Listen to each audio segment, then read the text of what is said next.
Thank you, everybody, for coming. Hopefully lunch was not too carb-loaded that you will fall asleep. If you fall asleep, I will blame it on lunch and not me, because I have a fragile ego and need to fool myself with these things. So I wanted to talk about content shock. Anybody heard the term content shock? A couple of you know what it is? It's basically the idea that there's just going to be a lot more stuff in the future. And we're already competing. Anybody who's doing content marketing now or any derivation of content marketing and facet of content marketing, you're already seeing that there's a lot of stuff. So I want to talk to you about how we're going to survive that and what content shock is going to look like and what are some of the different, not only the different ways that you can create better content, we'll actually talk about a couple of writing things, but then also how do you get it out there so more people see it by rising above what's already there. So I want to come to this in a job that I used to have. I used to be the risk communication director, the crisis communication director at the state health department. So I was doing that in 2006 and 2007. So if anybody remembers the pan flu and we were all afraid of bird flu, I was supposed to talk to the media if that ever happened. Or if you remember the lead-contaminated bendable children's toys that were being given out at children's libraries, that was my third week on the job. And that started in my office. They called me 3 weeks on the job and said, hey, we need you to come down to legal. And I thought, well, I haven't done anything, so this might actually be a thing. I refer to all my incidents as a thing. I have a thing to do. And so I get down there, and there are people in the big conference room. There are 12 people sitting around the really big conference table, and I thought, I really haven't done anything that bad. Not in 3 weeks. Give me time. I will need a 12-person tribunal, but until then, this must really be a thing. And I said, what's up? And they said, we found that some toys down in Monroe County the Children's Library in Monroe County has been giving out some lead-contaminated toys as part of their summer reading program. And without going into all the details, what ended up happening was we sent out a press release to the entire state. The paper in Muncie picked it up. A librarian blogger picked that up. The director of the New Jersey State Library System saw the blog, called me, said, what do we do? I gave him some notes and wrote a description of what he should be doing. He sent that to a librarian's listserv, and from there it got onto the Associated Press and became a whole big story with at least 500 stories around the world and a recall of 385,000 toys. So that was when I learned what we called CIRC, Crisis and Emergency Risk Communication, because it's the government, we have to have every word possible in an acronym, what that really meant, and learned what the principles of CIRC actually meant. And so when I'm talking to you about content marketing, I still want to use those principles of CIRC. And they are, be first, be right, and be credible. And if you want to rise above content shock, you need to be first, you need to be right, and you need to be credible. You need to have the story out first. You can't have mistakes in it, and you have to be seen as the authority on that topic. And so one of the things that we started doing in the risk communication office is we started putting stuff out early. We wanted to establish ourselves as the credible source for the media to come to, for the public to come to. So if there were ever any emergencies, there's no question who you call. You call the people who talk about this the most. And so from a content marketing standpoint, this is what we should be doing. We should try to do the story before anybody else does. We should try to talk about the things that nobody else is talking about. We need to get it right, and we need to establish our credibility up front. But the other thing that we need to do, and this is kind of a big thing that most people don't seem to know, you need to be better than everybody else. And this is something that people are falling down on. They don't know that I should be better. They think I can be as good as, or almost as good as, and that's good enough. But good enough is sometimes a problem, because there will be somebody who will be better than you, and that's okay. What you don't want is most everybody being better than you. And that's what good enough can be. So this is what the CDC does. They send out tweets like this all the time. When we had the meningitis outbreak a couple years ago, they were sending out tweets. What is the CDC doing to control the U.S. meningitis outbreak? And they would tweet this. Before we ever had H1N1, they were sending out messages telling people to check out flu.gov if we ever have a pandemic outbreak. Or the most creative thing that they ever did, and it actually made the news, is they wrote a series of blog posts and came up with some materials. What do we do if there's a zombie apocalypse? And what was brilliant about that was they said the zombie apocalypse will be spread by a virus. And these are the things that you should do to avoid becoming a zombie. You stay in your house for 30 days. You self-isolate. You make sure you have enough food, water, medicine, and blankets for 30 days. You avoid public places for 30 days. Well, if you knew anything about viral, pandemics, you knew you had to do these things. If we had bird flu or swine flu or anything that was serious, you had to do all these things. But they tricked everybody, and they said, hey, look, zombies. And everybody went, ooh. And they said, oh, we learned things. Damn it. But that helped establish the CDC on a regular basis, because they have to establish themselves on a regular basis as the authority for the people to call whenever there's an emergency. So that's their credibility. They're building that, and they're being first because they basically got a head start on the real crisis. So what is content shock? Well, content shock right now assumes that people, I hate the phrase, consume content for 10 hours a day. We don't consume content, for one thing. I hate the term, but that's the only thing we can use. We could say read, because we use simple words. We read and watch and listen to content 10 hours a day, but we don't consume content. It sounds like Pac-Man or something. The content shock is going to come when the internet grows up to 600% of its current size by the year 2020. It will be 6 times as big as it is now, and it's huge. So by 2020, that's in 6 years, we're going to have 6 internets. And this is all the stuff that's going to be vying for our attention. When that happens, we're going to have a higher barrier to entry, because even the smallest of shops and companies are going to be putting out blog posts several times a day. So when you say, I'm only going to write once a week, that's a problem. And because it's going to take money to produce passable content, let alone good content, the companies with the deep pockets are going to win. This is what Mark Schaefer has been saying. And I agree with him on some of these things, mostly the things that get me clients.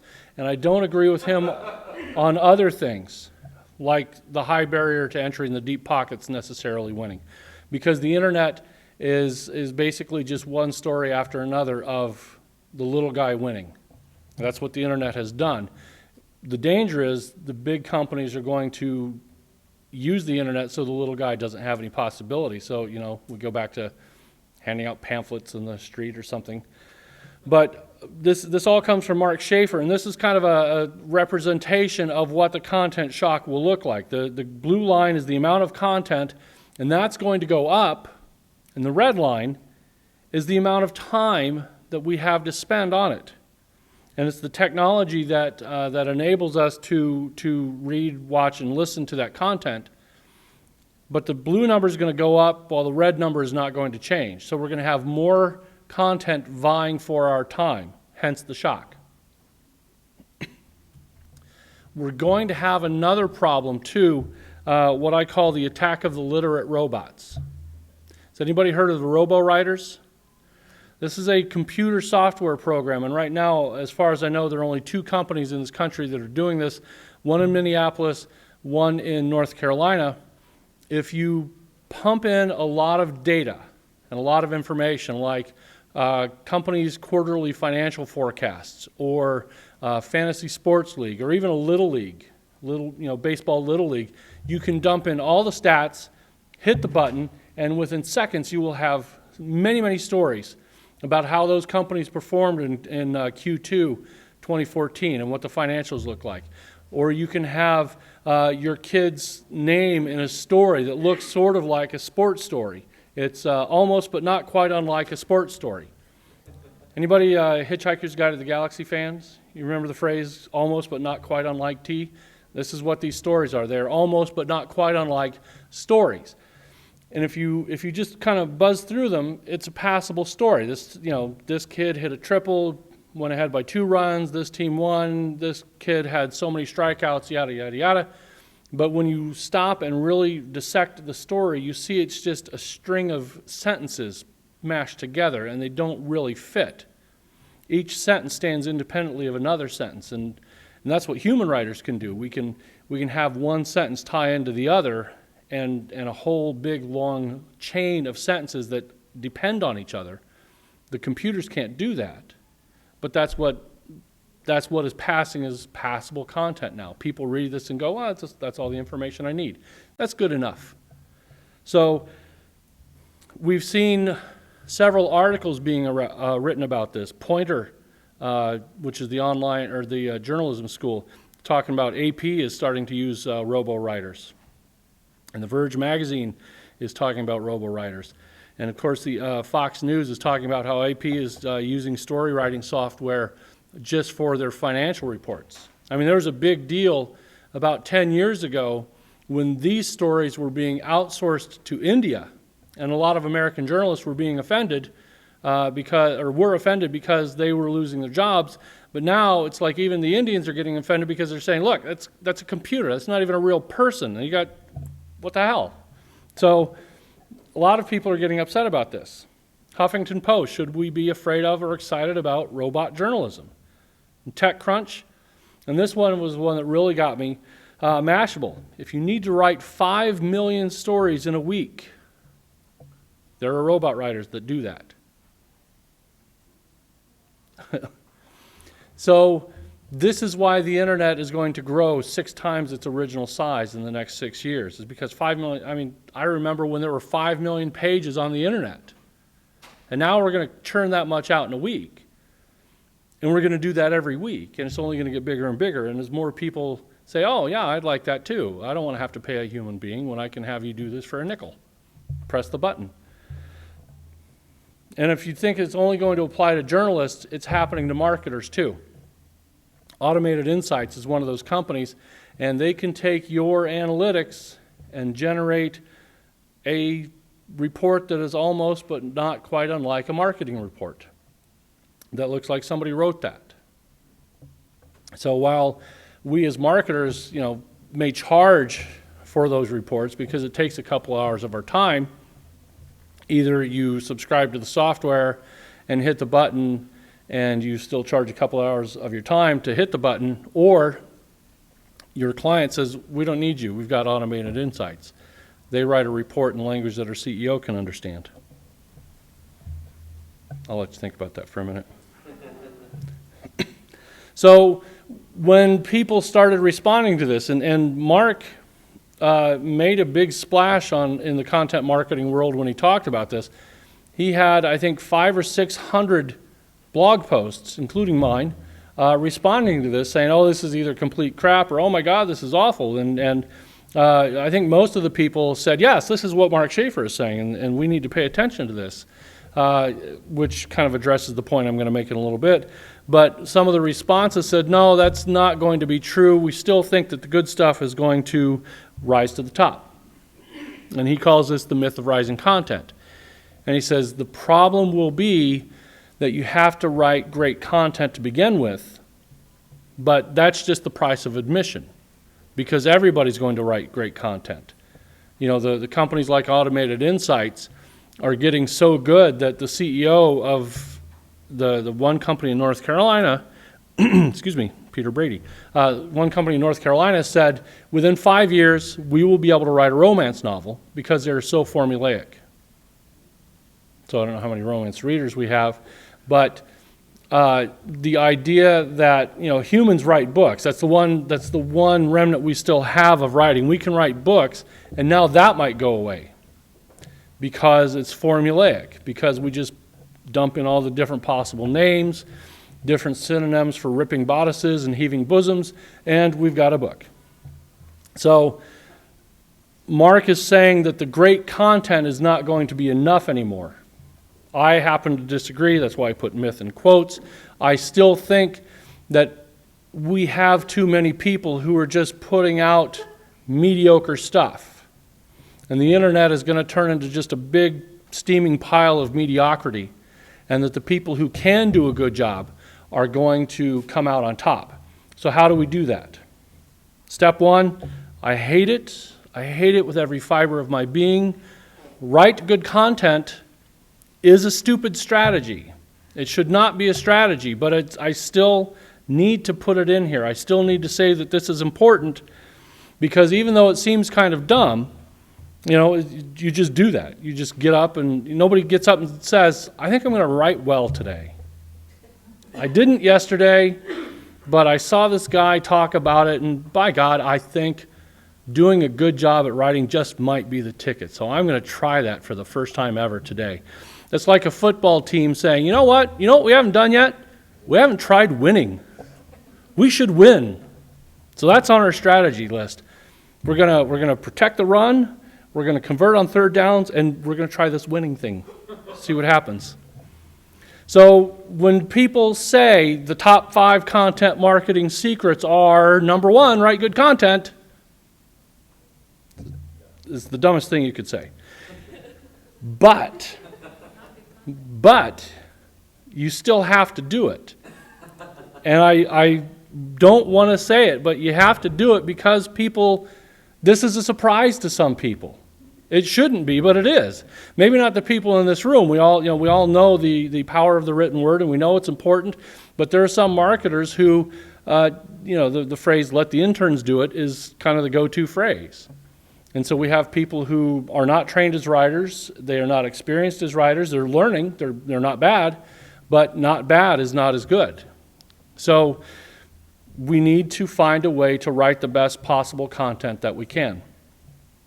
Second, be a human. Stop using jargon. Stop using the big fancy marketing words that we all like to use. Like, we will leverage end-user learnings on a going-forward basis. What that really means in human talk, we'll use what you learned from now on. We have created a frictionless user onboarding experience. This is a real sentence that I actually found.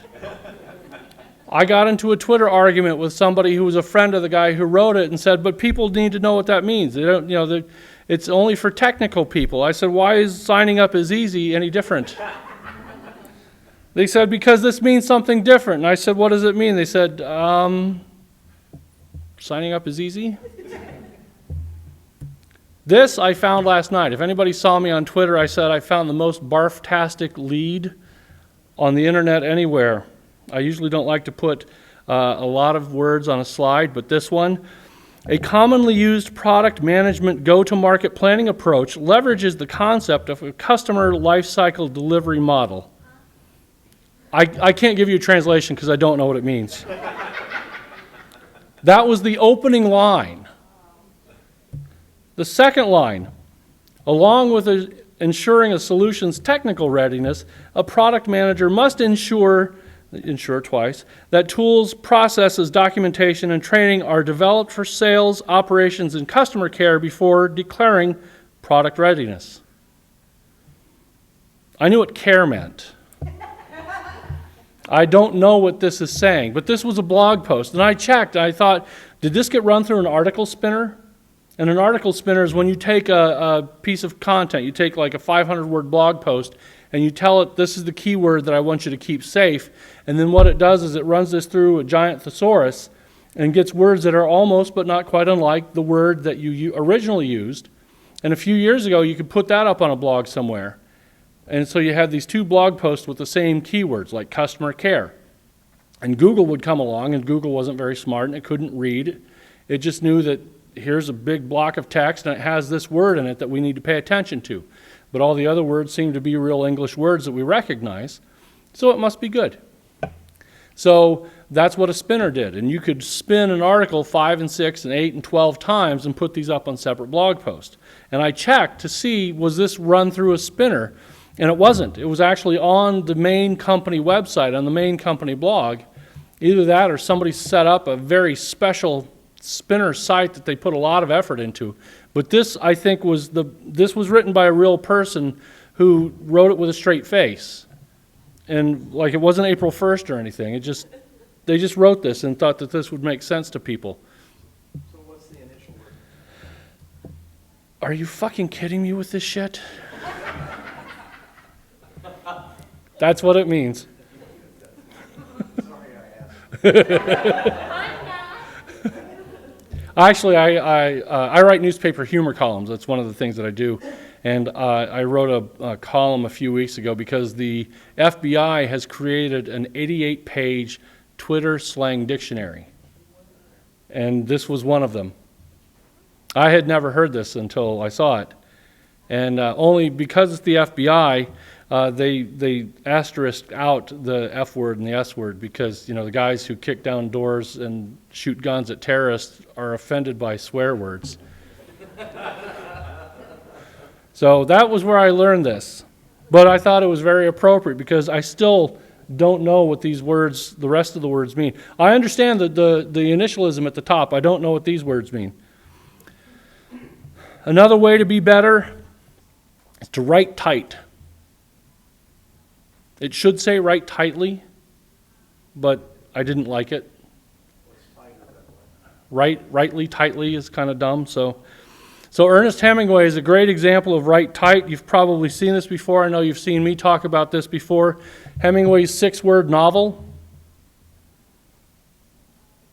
says so much in 6 words. Big story. We get the depth and the meaning of the story in just 6 words. He couldn't make it any tighter. I'll wait for Lorraine. She's taking a picture. So I'm a big fan of Ernest Hemingway, and I try to write like him as much as I can. No adverbs, no adjectives, short sentences, short words, short paragraphs. There is even now, if you're interested, there is a Hemingway book, or a Hemingway app. Of course there's a Hemingway book. There's a lot of Hemingway books. But you can, if you just Google Hemingway app, it was just a website, but now this is an app that you can download to your Mac and to your PC, and it will read your text and it will grade it, and it'll look for things like hard to read sentences, very hard to read sentences, is passive voice being used? You guys know the difference between active and passive voice, right? If you can end a sentence with the phrase by zombies and it makes sense, it's passive voice. Passive voice is being used by zombies. And if it's passive, you need to change it to active. Zombies are using active voice. But it looks for the different problems that you might have in your writing. It'll even look for complex words. So if you had that big long thing of blah that I showed just a second ago, you put it in here, I think it would actually break the program. But it would tell you that, hey, this is awful. You need to fix this. So if you're looking for a quick and easy way to get your writing proofed, I highly recommend the Hemingway app. How many of you were in Ryan's session, Ryan Brock, this morning? He talked about reading and trying to read some of the things that are in your field. I would even go so far as to say read things that are outside your field. Do we have anybody who watches Archer? I discovered this show on Netflix. It is awesome. If you haven't watched it, watch it. Just if you've got young kids, don't watch it with your kids. It may be a cartoon. It is not for children. They actually, you know what the watershed is on cable TV, right? That's the time of evening where you can start swearing on cable. They are well past that. But read books, not just, despite what Ryan said, not just about the things in your field. Read the books that interest you, because as my friend Kathy, who is she's an author herself, she teaches creative writing at Ball State. I emailed her one day and I said, why should people read books? Because I said, I want to quote for one of my presentations, why should people read books? She said, reading a lot teaches you what good sentences sound like, feel like, look like. If you don't know what sentences are, you will not be successful as a writer of words. Which I then gave her a shit about and said, you mean like a writer of pictures? And she didn't answer back. So, but if, I'm sorry? She never will. She's blocked me on Facebook. No. If she didn't. If you want to, and if anybody wants to tweet her, she's Day Kathy on Twitter. Say, hey, E. Decker's just gave you a shout out on his talk. But her point is, if you want to really become a good writer, you need to read a lot of books, and not just the books in your field. You do that to amass the knowledge that you need to do your job, but read the authors that will make you better writers, because this is what we have to do. We have to be, remember, out of the 3 principles of Cirque, the 4th one that I added was be better. This is the best way to get better.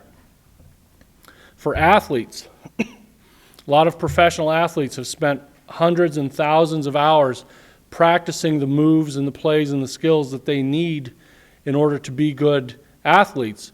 But sports psychologists have found that the second best thing that they can do is they can close their eyes and imagine doing those things. So this is why a lot of athletes review game film. It's not just so they can spot their mistakes, but it's because they can see over and over again the skills that they should be working on, and they can visualize these skills. And the sports psychologists who study this kind of thing have found that this is almost as effective as actual practice. Not quite, but it almost is. So for writers, if you're not writing and improving your skills that way, you should be reading to improve your skills in a much easier way. Sit down, glass of wine, glass of water, whatever, and just read for an hour and read the authors that you really enjoy, and then steal their stuff and incorporate it into your own writing. And incorporate it everywhere you can. So if you're trying to avoid adverbs and adjectives, and that's kind of the skill that you want to work on, do it in your tweets, do it in your emails, do it in any kind of correspondence, stuff that you would normally think is a throwaway thing. That's the best place to practice it. But read a lot. Partner up. This isn't just a matter of writing guest posts, but this means finding people who are sort of allies in your field, not direct competitors, but the people that you could work with, like web designers working with writers, and find a way to share audiences. On my blog, I talk about, because I do blogging for a living, I talk about content marketing and social media and writing. But if I want to work with a web designer and partner up with that person, I need to have them write something about how important good design is in content marketing. Or, what are some writing tricks that web designers need to know? Or somebody who's getting a new website, talk about the importance of content. And then we change those articles. I'll write some articles for theirs. Talk about how keywords are no longer a big thing, because he says that's an issue he's having with his clients. They all want him to do keyword stuffing, and so he needs somebody like me to partner with him and talk about these things. So it's not just guest posts, but it's actual strategic partnerships where you collaborate on an almost ongoing basis. This is your go-to person, and you share audiences. I know musicians do this, authors do this, where they will sort of guest to each other's networks. So, I have 2 friends who might be young adult fiction writers, send out in their own newsletters, hey, when you're done reading my book, read my friend Susan's book. Or if you enjoyed my album, you might enjoy my friend Tim's album. So musicians do this, artists do this, writers do this, so marketers can do this as well. But find somebody who you can work with on an ongoing basis, on a long-term basis, and you will double your audience, or whatever size audience they have. But try to find somebody with a comparable size audience. You will grow it by that much. If you can bring a third person into the fold, you have tripled your audience, and you are acting as a referral point for those other people, because your customers, your clients, your readers who are reading their stuff as well might be interested in hiring them for their services. So make sure you negotiate a finder's fee too.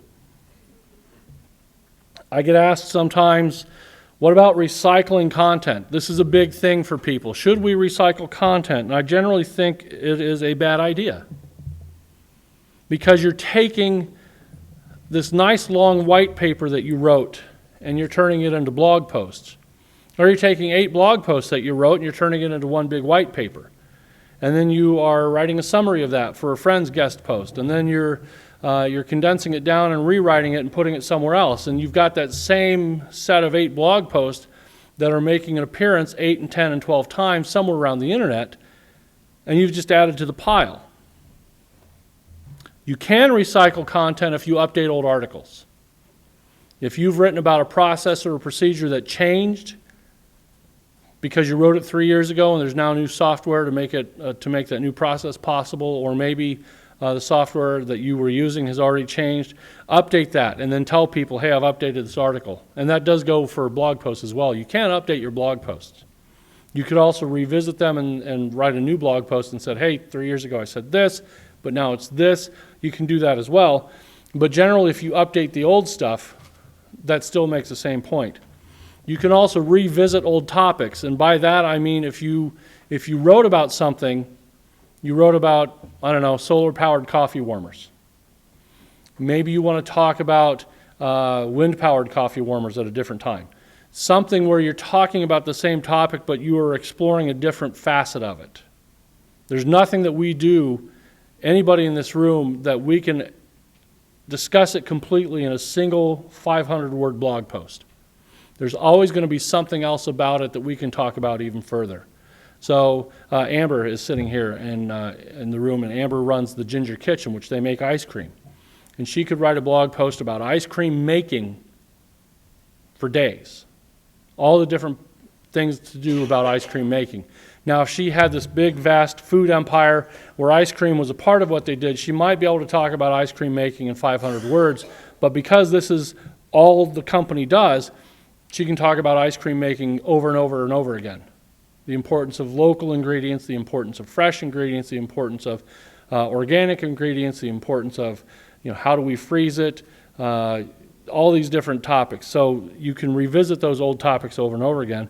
And then finally, one of my favorites, especially when I'm stuck for ideas, is when I write a list post for a client, 5 reasons you need to use organic ingredients in your ice cream.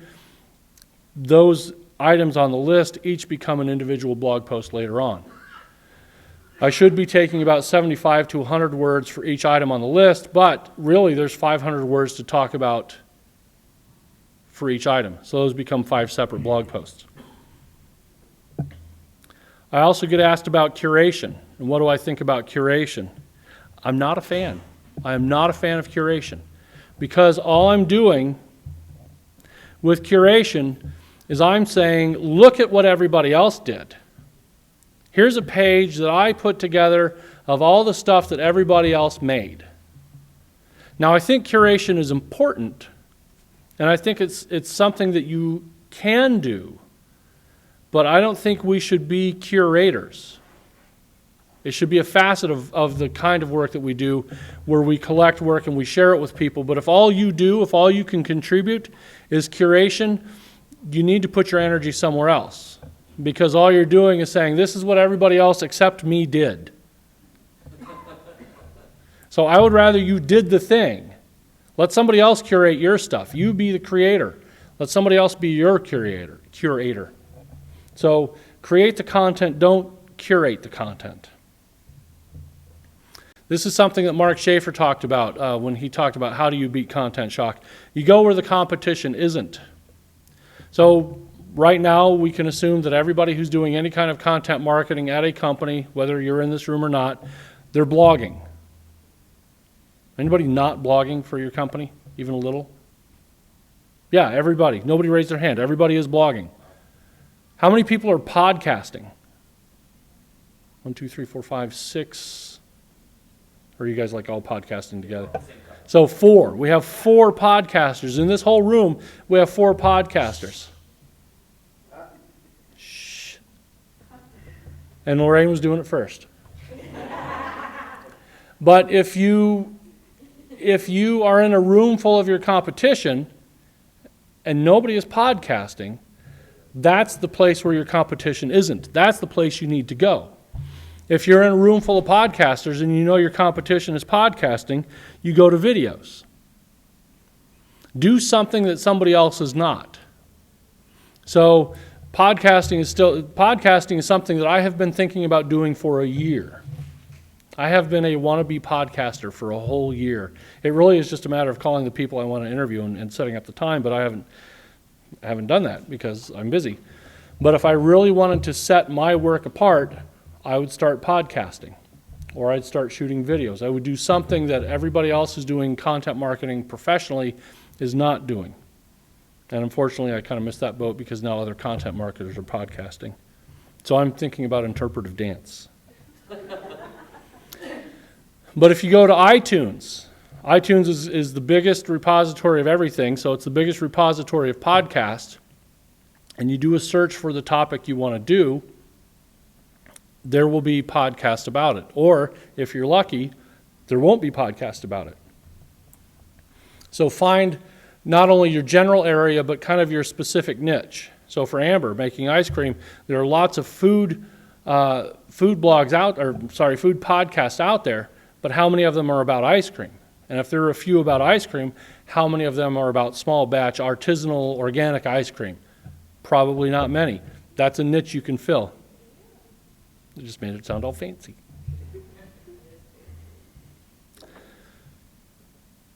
Create exclusive content. Make stuff that nobody else can get.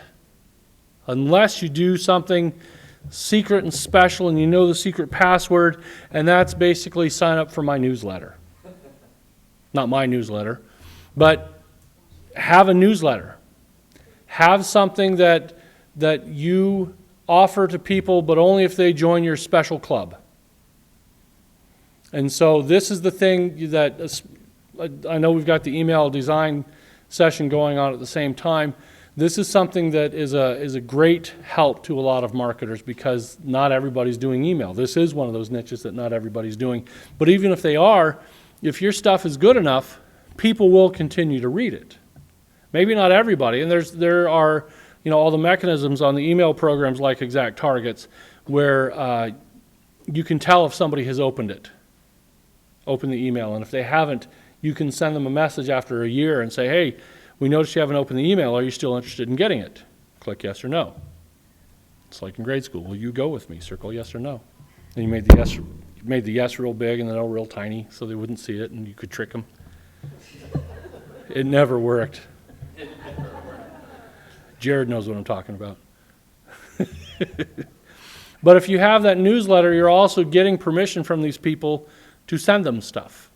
And so you can send them a survey and say, if you complete the survey, we'll send you the special report that compiles all the results, or we'll send you this special ebook.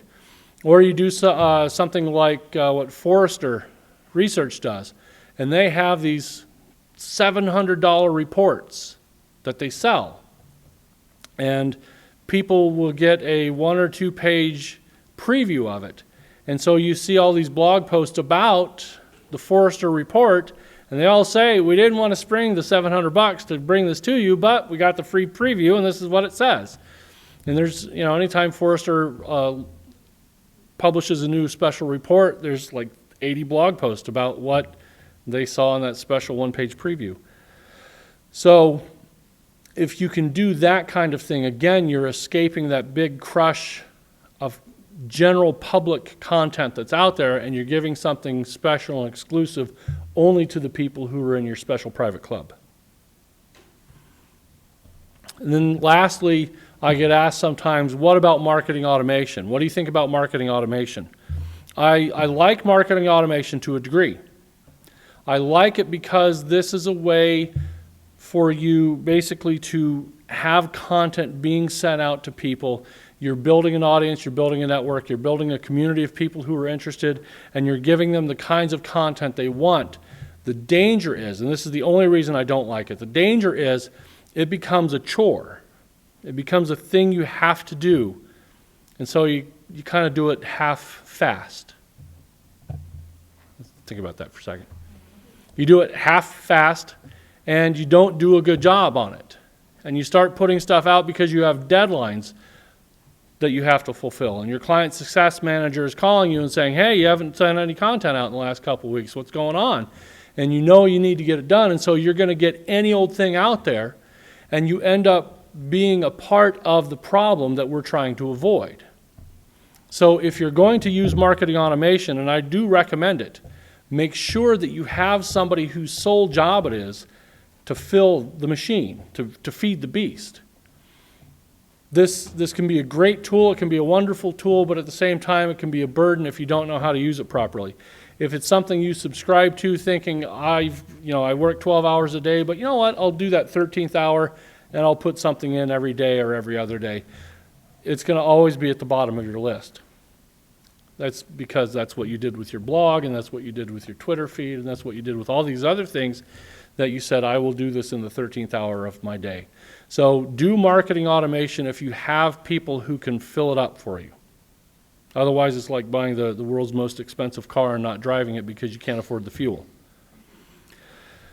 So we actually have time for questions, which is unusual for me because I always go the full hour because I like to hear myself talk. So ask short questions that I can give long answers to, and I can still fulfill my dream.